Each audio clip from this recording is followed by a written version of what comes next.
Yes, people, how's it going? Welcome back to Lily White Lane. Hope you're doing good. Hope you're keeping safe and well. And in the words of the legendary Alan Partridge, hope you're having a really good Tuesday and week wherever you are in the world and whatever you are planning to get up to today and over the rest of the week as a whole. On today's show, I'm going to be bringing to you guys your latest and your greatest Tottenham Hotspur transfer rumours, reports and updates that have come out in the last 24 hours. And we have a lot to delve into today. We're going to be talking about Brennan Johnson. We're going to be talking about Højbjerg again. We're going to be talking about two potential outgoings in Spence and Sanchez. So strap yourselves in, grab yourselves a snack, and let's delve straight into the latest Tottenham Hotspur transfer news. And I want to start things off by talking about Brennan Johnson. We heard the news yesterday from Fabrizio Romano in the morning that Tottenham Hotspur are getting closer to the Brennan Johnson deal, and Spurs are set to make a move for Brennan Johnson this week. We're hearing as well now from Fabrizio Romano,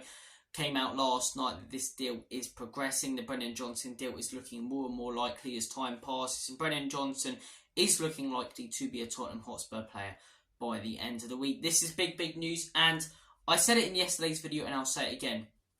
I hold nothing against Brennan Johnson. I think he's a very good player. I think he's played very well for Nottingham Forest. And I think he could do really well in this Tottenham Hotspur team. But in terms of priorities, he's bottom of my list at the minute. I think a centre-back is much more important. We saw in that Brentford game, if Romero or Van den Ven pick up an injury, it's Sanchez or Dyer straight back into that side. I think a striker should be our main priority right now. We need someone who can finish, who can, hit the back of the net, and not someone who couldn't even hit a barn door in Richarlison right now. I think a number 6 as well. It's good to have that, especially if, Pirem or Højbjerg is leaving. And the right back, I think, yes, we've got a couple of right backs, but one of them looks like they're going to leave, and the other two both have big weaknesses. Personally, I think a right back, a number 6, a striker, and a centre-back are all more important priorities than a winger right now. Like I say, I have nothing against Brennan Johnson, and if Tottenham Hotspur were to pull off some sort of magic and sign all 4 of those priorities, I'd happily go in for Brennan Johnson. But right now, I think there are so many other positions that could be strengthened more than those wing positions. Yes, you can always add depth to a team, but we've got Son, we've got Solomon, we've got Richarlison who can play right or left wing, we've got Thfc. We do not need a winger. When it comes to a striker, we need one who can go in there straight away, because Richarlison's not doing good enough as a number 9. When it comes to a centre-back, that's more of a priority, because like I say, one of our main 2 centre-backs gets injured. We rely on the likes of Sanchez and Dyer again. So look, I think there are a lot more priorities than wingers at the minute. Like I say, I have nothing against Brennan Johnson. I really rate, the job that he's done in that Forest team under Steve Cooper. I do think he's a good player, but would he offer enough to pay 50 million for me? Probably not. And do I think there's positions we need to strengthen in more right now? Yes. So Brennan Johnson, right now as we speak, it's a no from me. But guys, you might disagree with me. Comment down your thoughts below. Would you go in for Brennan Johnson right now? Would you go in for him like me if we did sign any other priorities? Or do you not want him at all? I wouldn't go in for him at all if 50 million is the be all and end all, and that's the final price tag. I think that's mental. But it's the way money's going in football, isn't it? 150 million for Caicedo.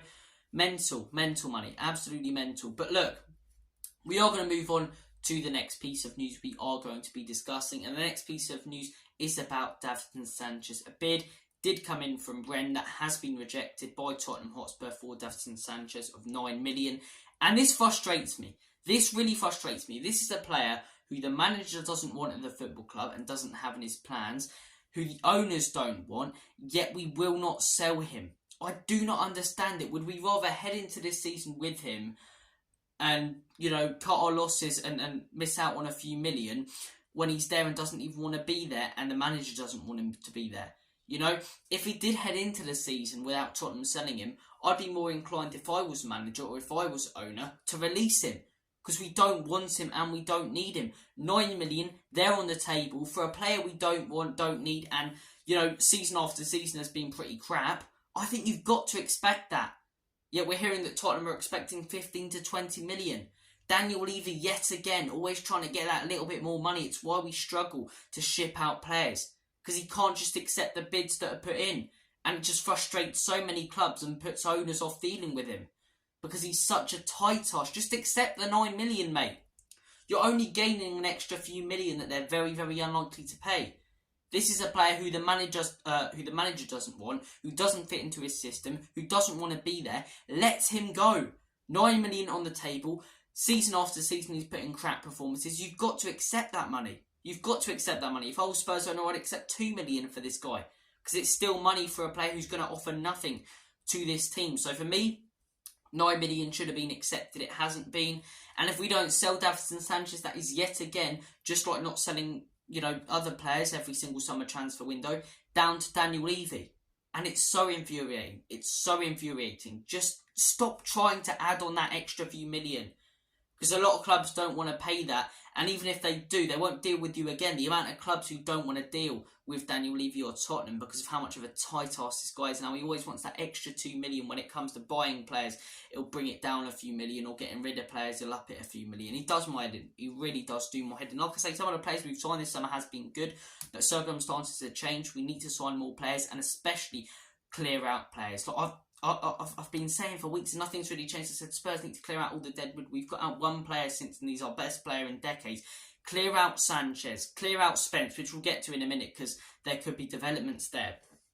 Clear out Reguilon, clear out Dyer, clear out these players who the manager clearly doesn't want in his plans, especially out Dyer because he's not even been in the team when he's fully fit, let alone the first 11. He's not even been in the team in the first 3 games when he's fully fit. You've got to get rid of them.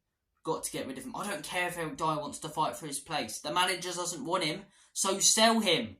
Listen to your manager. This man has got this team playing some fantastic football, has completely changed the morale in the side and in the fan base.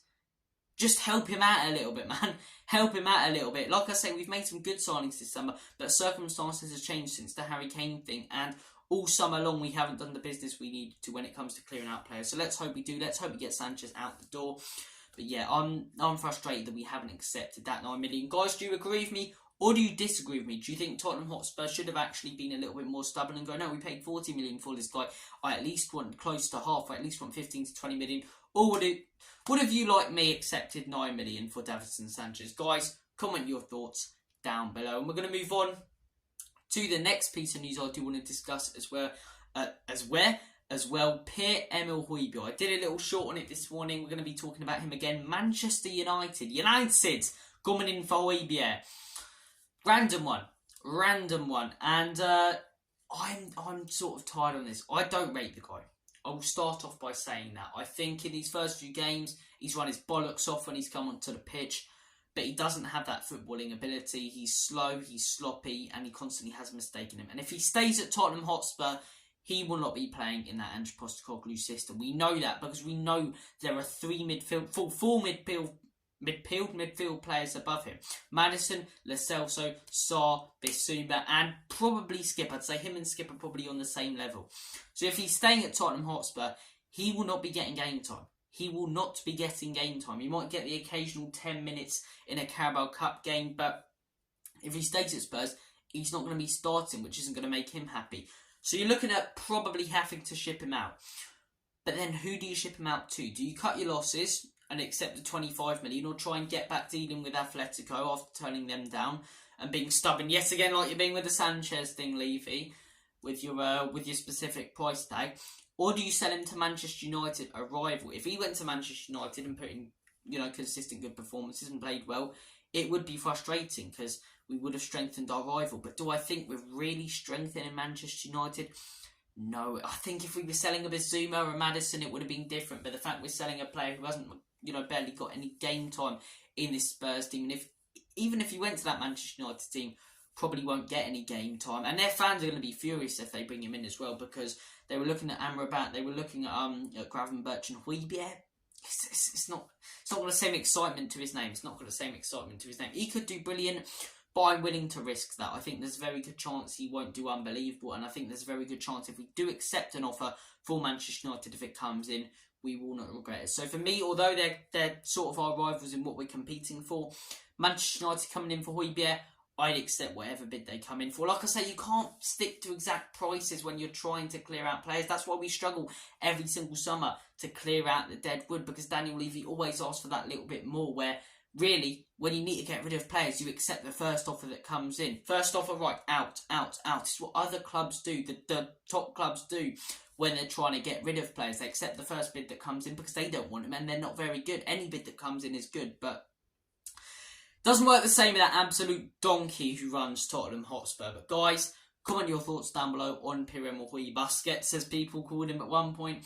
Would you like to see him stay at Spurs, even though he probably won't get much game time? Would you, if you were Spurs manager, start him? Would you like to sell him to Atletico United? All your thoughts down below. I want to hear them. And the final piece of news we are going to be discussing on today's transfer roundup is talking about Jed Spence. Leeds United have proposed a loan option for Jed Spence, 1 million over the whole year. Yeah, accept. Do not deny this. Do not muck about Tottenham Hotspur. The guy will not be an Ange Postecoglou system this year. He's young. He's exciting. Personally, in all honesty, I would have tried to loan him out to a lower league Prem side because I think he's been in the Championship and proven it in the Championship with Forest. But then it's a different team, a team that's not as good as that Forest team. Where in the Championship this league, so they did get a big win on the weekend, but they have dropped a fair few points. So look, I'd accept this because the guy's not in Ange Postecoglou's plans for this season. I'm not saying he's in, not in his long-term plans because we don't know that, and Ange probably doesn't know that himself. But he's not in his plans for this season. We can see that. So for me, I think you've got to accept. I think you've got to accept this loan deal, and it looks like it's getting closer. Romano said, it's been accepted. Tottenham Hotspur are set to loan out Jed Spence, and it's the right move. It's the right move. Look, transfer deadline day. Jim White, Sky Sports News Yellow Tie is on Friday. Friday, deadline day. Don't know why I'm doing a Scottish Jim White impression, but yeah, deadline day is on Friday. Let's hope we can ship out as many players as possible. As many players, deadwood players that we do want to ship out. Guys, comment your thoughts down below on all of the transfer news we've discussed in today's video. On Jed Spence, on Pierre-Emile Højbjerg, on who did we stop? Brennan Johnson. Comment all your thoughts down below on everything we discussed. Thfc and Sanchez as well. Take care of yourselves. All the best. Let's get the win later in the cup competition against Fulham. Thank you for watching. And as always, up the Spurs. In Big Ange we trust. Enoch and Levy out. Let's get through to the third round.